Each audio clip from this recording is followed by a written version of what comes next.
Chapter 5 Father and Son. Rarity, having ascended to being a top fashion designer, had been invited to contribute to a major fashion show taking place in Manhattan. Gleefully accepting, she sent invites to show to her friends. Twilight, Starlight, and Spike were all going, while Flash and Dusk, neither of one having a taste for fashion, had opted to stay in Ponyville.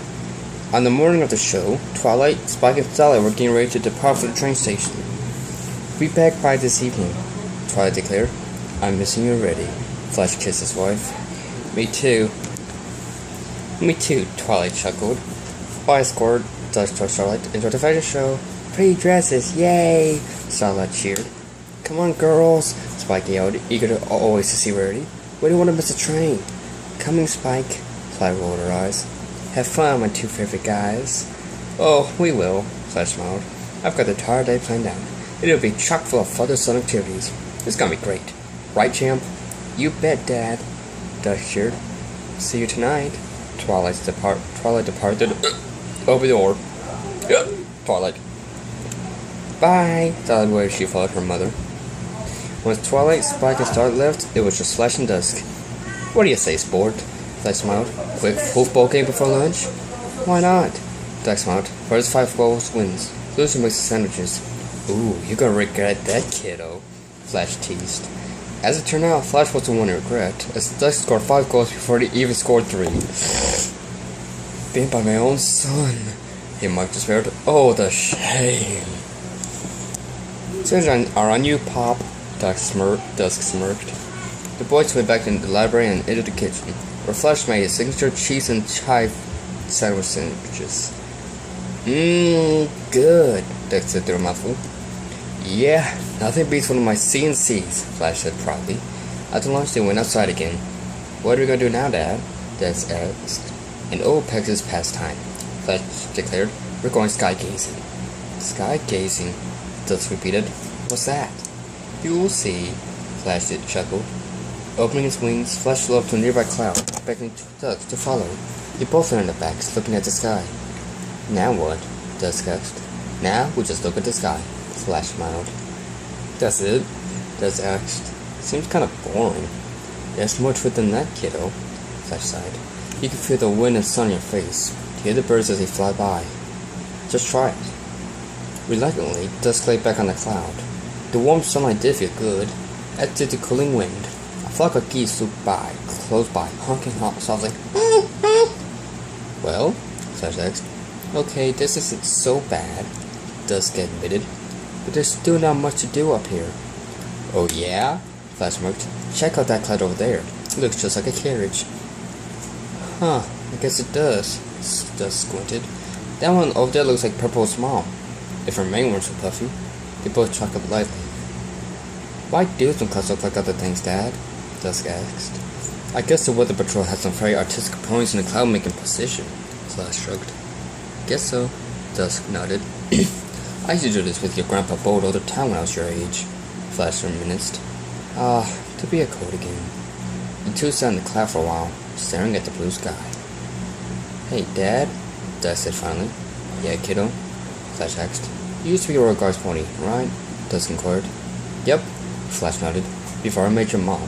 Of course, I had to turn in my armor after that. Prince can't be a guard, you know." "Did you like being a guard's pony?"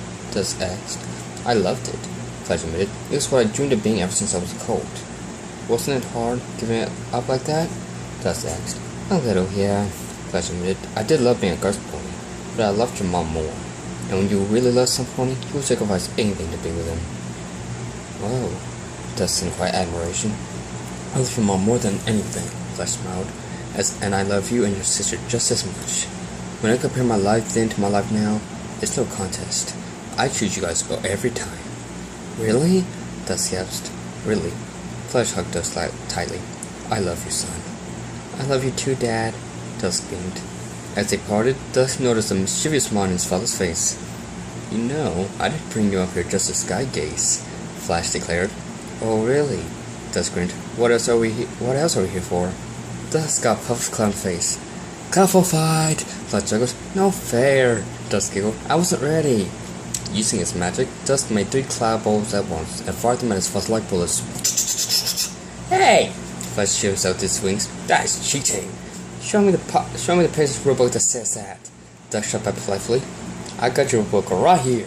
Flash tossed the cloud ball in the air, then batted over with his wing. He got Dusk in the side. Nice one, Dusk applauded. As the sun began to set, the two returned home for dinner. Just as they were about to eat, Twilight, Spike, and Starlight returned. Hey boys, Twilight smiled. We're back. Daddy! Starlight rushed over. Dusk! Hey sweetie. Flash tugged his daughter. Welcome back, Squirt. Dusk joined the hug. Where's my hug? Twilight juggled, after her own wholesome embrace. Don't forget me, Twilight squeezed him. So, how's the fashion show? Flash asked. It was pretty good, Twilight declared. We already had some really good designs. Not as pretty as Rarity, Spike sighed. So, how are things from home front? Twilight asked. Awesome, Dusk yelled. Dad and I had so much fun today. Good to hear, honey, Twilight chuckled before turning back to Flash. I hope you boys didn't miss me too much. I always miss you like crazy. Flash gave his wife a kiss, which she gladly returned. Normally, Dusk would have grimaced at the sight of his parents making out, but he learned early today had given him a new perspective on the matter. His father's love for his mother was so great, he was willing to give up his lifelong dream for her. Dusk wondered if he would one day be called upon to do the same, and if he would have the strength to make the right choice. His parents noticed him staring. Is something wrong, Dusk? Twilight asked. No, Dusk shook his head. I'm just real glad you're my parents. Dusk caught them both. And we're glad you're our son, kiddo. Flash beamed. We couldn't have asked for a better coat, Twilight agreed. Thanks, guys. Dusk smiled. Now how about some dinner? Flash asked. I mean my famous CNC sandwiches. That sounds great. Twilight nodded. Yummy! Starlight licked her lips. The family went to the kitchen and enjoyed their meal together. As much as he loved having his mother and sister back, Dusk hoped the next following Sunday wasn't going to be too far off. Chapter 6. A Royal Pain. Being a man with the royal family of Equestria could be pretty cool at times, but it had its downsides. For Dusk, one of those downsides was having to attend boring functions, dull, tedious dinners, or balls that required him to wear lame, itchy clothes, and endure hours of incomprehensible political chatter. Even getting to see his uncle shining armor, Aunt Cadence and cousin Anthem couldn't alleviate this boredom during these events. Starlight, currently a precocious 4-year-old, was joining Dusk and the rest of the family in the latest function, a diplomatic summit featuring guests from the Griffin and Minotaur kingdoms. Baron Broadbeak of Erevis and Prime Minister Headstrong of Ministon Islands were attending. Starlight was initially overjoyed at having to wear a royal gown. That soon gave way to utter boredom once he arrived. You're right, Dusk, she whispered as the family stood together and came to the Lord Castle's main hall, their parents greeting the guest. This is dull. Super dull, Dusk whispered back. Hush now, you two, Twilight told them. I know this isn't much fun, but as members of the royal guard family, it's our duty to attend. I know, Mom, Dusk sighed. Sorry, Starlight muttered. It'll all be over in an hour or two, Flash smiled. Just try and hold out till then, okay? Okay, Daddy, Starlight nodded. Felix and Genticles, Prince Lice announced to the simple nobility Canterlot. May I present our honored guests, Baron Broadbeak of Erevis and Prime Minister Headstrong of Ministon. As the guests entered, the crowd bowed respectfully. Thank you for coming, Slice and Luna bowed. I could do no less, giving you a gracious invitation. Broadbeak nodded. We Griffins are nothing if not respectful. Oh, it was a pleasure, princesses. Headstrong nodded. Nothing like getting off the island for a few days. For Dusk, the tedium seemed never-ending. He glanced over to see Prince Blueblood giving him his usual sneer of disdain. He had little love for Dusk and Starlight, having been disgusted by the idea of Pax's and Commoner polluting the royal gene pool. But having learned from past experiences, he wishfully kept his opinions to himself. Oh no, wisely. He did it wisely, not wishfully. Or wishfully, or whatever it was. As Dusk stood around listlessly, he was accosted by Upper Crust. Oh, it's a young prince, she smiled, putting her hood to his cheeks. Aren't you handsome? Starlight giggled at the doll-like predicament. Her merriment was cut short, however, when Uppercuts focused on her. You're so adorable, little princess, she cooed. You're squishing my muzzle, Starlight groaned. Fortunately, for Dusk and Starlight, Uppercuts departed the comedy soon after, replaced by their cousin, Prince Anthem. Anthem lived in the crystal Anthem. I like the sound. Anthem lived in the crystal empire with his parents, shining cadence, and would visit Punishment from time to time, much to his cousin's delight. Hey guys, he smiled. Hey cuz, Ducks chuckled. Auntie, Starlight hugged. That's my favorite little cousin, Anson hugged back. Ugh, you're getting big. Thanks, Starlight beamed. It's a very honor, isn't it? Anthem sighed. Got that right, Dusk agreed. Mommy, Starlight, I'm hungry. Can we get some food? Of course, sweetie, Twilight nodded. Dusk, take Twilight over to the banquet table. You got it, Mom, Dusk obeyed. Come on, Aunt. As the three young ponies made their way to the banquet table, they crossed paths with a young Griffin and a little Minotaur. Hello, Starlight, said. Who are you? I'm Tawny, the girl smiled. I'm Baron Broadwick's daughter. And I'm Headstrong Jr., the Minotaur introduced us, but you can call me Junior. I'm Prince Duskglow, Dusk declared. It is Wendell's sister, Princess Starlight Twinkle. Hi, Starlight waved. Yeah, the kids are Princess Twilight and Prince Flash. Tony nodded. I've heard of you. And you are? Junior asked Anthem. I'm Prince Anthem. Anthem smiled. Son of Shining Armor Cadence. From the Crystal Empire. Junior nodded. It's pretty shiny out there, huh? It can be at times. Anthem shrugged. So, you two got charged the same scene too? Tony asked. Yeah, Dusk sighed. Being part of it can be a real drug sometimes, huh? Junior asked. Understand about the century.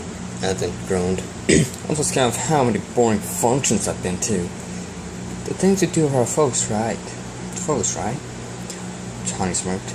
So, what do you ponies do for fun? Oh, the same as any kid, I suppose.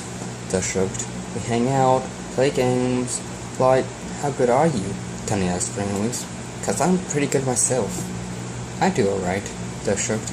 Back home, it's all mountains, Tawny added. Means there's lots of aircraft for us to fly on.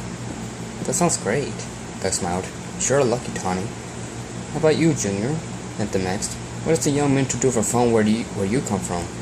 We usually hang out in the labyrinth, Junior declared. Labyrinth? Starlight stuttered. This is big maze that's right outside the city, Junior explained. We mentors love to get in as deep as we can, to find our way out again. Oh, there's something like that here in Canterlot, Anne declared. There's a huge hedge maze just outside the castle. Yeah, I saw it coming in, Junior remembered. I'd sure like to give that a shot. Her stomach started growling. Oops, she blushed. I forgot I'm hungry. Yeah, me too, Tawny smiled indulgently. Let's eat. The young ones looked over the table, laden with food native not just Equestria, but Aerofist and Minnesota too. Once they went to selections, Dusk, Anthem, and Starlight used their magic to bring the chosen food to them. Neat trick, Junior smiled, wiggling his fingers. But I prefer these. Towns work just as well. Tony picked up a seed-coated pastry. As Dusk bit his cream puff, the content squirted out the back, splattering on Tony's beak. Oops, Dusk bit his lip, trying not to laugh. Funny, Tony spoke, picking up a jam tart. Let's see how funny this is. Tony threw the tart at Dusk. He ducked, and it hit Junior in the chest. Oh, it's hot now, the young mentor chuckled, grabbing a finger sandwich. Tony does a projectile, and it hit Anthem square in the muzzle. You wise for it, Anthem joked, using his knife to fire several olives at Junior. Soon they were all throwing food. They were having so much fun they didn't forget where they were. What is the meaning of this? Baron Broadwick floating out, bringing them back to reality. Dad, Tony gulped. I'm disappointed you, Tony. Broadwick tutted. I thought you knew better. You too, Junior, Headstrong told Stone. It wasn't their fault, sir, Dusk protested. I accidentally got some cream on Tony's beak. She tried to pay me back, and it all kind of snowballed from there. Well, these other nations have something in common, Susan smiled. Rambunctious children. Quite right, Broadwick nodded. So true, Headstrong nodded. Dusk, Starlight, go get yourselves cleaned up, Twilight ordered. Yes, Mom, Dusk sighed. Sorry, Mommy, Twilight nodded. It's a good thing Reddy isn't here, Flash frowned. She'd have a fit if she could see what you've done to the clothes she made. You go and get cleaned up too, Tawny, Broadwick declared. Yes, Dad, Tawny bowed. You too, Junior, Headstrong declared. Okay, Dad, Junior sighed. And you, Anthem, Shine declared his son. Anthem mumbled. After getting cleaned up in the washrooms, the almost made their way back to the ballroom. Sorry about that, Dusk sighed. We didn't mean to get you in trouble, Starlight added. No big deal, Tony shrugged. Matter of fact, it was the most fun I've had at one of these get-togethers. Me too, Junior added. It did make a nice change, didn't it? Anthem smiled. Maybe next time you visit Crucio, we can all hang out together, Dusk suggested. That'd be cool, Tony smiled. Very cool, Junior added. Super duper triple dipple cool, Starlight declared. They all chugged at Starlight's exuberance as they returned to the ballroom. In retrospect, enduring another Doroi event and wearing tight, edgy clothes was a small price to pay. Even meant making new friends. It was even worth the disapproving stares from the candlelight nobility, and the punishment Dusk and Starlight would later receive from the parents. Fortunately, Twilight and Flash were lenient, grounded for only a few days, and they did allow them to use sparks to connect with their new friends. Dusk and Starlight actually found themselves looking forward to the next dramatic visit, so they could see Tony and Junior again.